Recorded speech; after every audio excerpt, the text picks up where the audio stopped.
राष्ट्रवादी काँग्रेस आमदार अपात्रता प्रकरणाची आज सुप्रीम कोर्टामध्ये सुनावणी होणार आहे, तर ठाकरे गटाची सुनावणी 30 जुलै रोजी होण्याची शक्यता आहे। सर्वोच्च न्यायालय 23 जुलैला शिवसेना आणि राष्ट्रवादी काँग्रेसच्या आमदारांच्या अपात्रता प्रकरणावर सुनावणी होणार होती। मात्र नीट यूजी परीक्षेसंदर्भातली सुनावणी दिवसभर सुरू राहिल्यानं शिवसेना राष्ट्रवादी काँग्रेस आमदार अपात्रता प्रकरणाच्या सुनावणीला वेळ मिळाला नाही। शिवसेना ठाकरे गट आणि शरद पवारांच्या राष्ट्रवादी काँग्रेसचे वकील अभिषेक मनु सिंघवी यांनी या संदर्भातील प्रश्न सरन्यायाधीशांसमोर मांडला।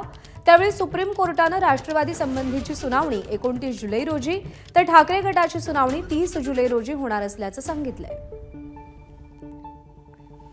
निलेश बुधावले आपले प्रतिनिधी आपल्याला अधिक अपडेट देतील या संदर्भात। निलेश, प्रज्ञा, राजकीय वर्तुळासाठी आजचा आणि उद्याचा दिवस महत्त्वाचा आहे, कारण 2 दिवस सुप्रीम कोर्टाच्या निकालाकडे प्रामुख्याने सुनावणीकडे लक्ष असल्याचं महाराष्ट्राचं पाहायला मिळत आहे। कारण राहुल नार्वेकर यांना ज्यावेळेस आमदार अपात्रतेचा निर्णय घेतला होता त्यावेळेस त्यांनी कुणालाच अपात्र केलं नव्हतं आणि त्यामुळेच राष्ट्रवादी काँग्रेस शरदचंद्र पवार गट सुप्रीम कोर्टामध्ये गेला होता आणि या विरोधात त्यांना तत्काळ अजित पवार गटातील आमदारांना अपात्र करावं अशी मागणी केली होती। अशाच पद्धतीने एकनाथ शिंदेच्या वतीने देखील याचिका दाखल करण्यात आली होती आणि त्यांना देखील या सगळ्या विषयासंदर्भामध्ये सुनावणी घ्यावी अशा पद्धतीची विनंती सुप्रीम कोर्टाला केली होती।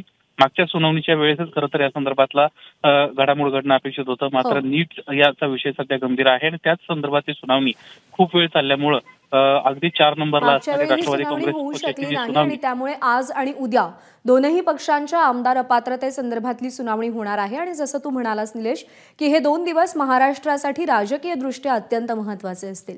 अपडेट जाणून घेत राहू। तुर्तास धन्यवाद दिलेल्या माहितीसाठी। एबीपी माझा, उघडा डोळे बघा नीट।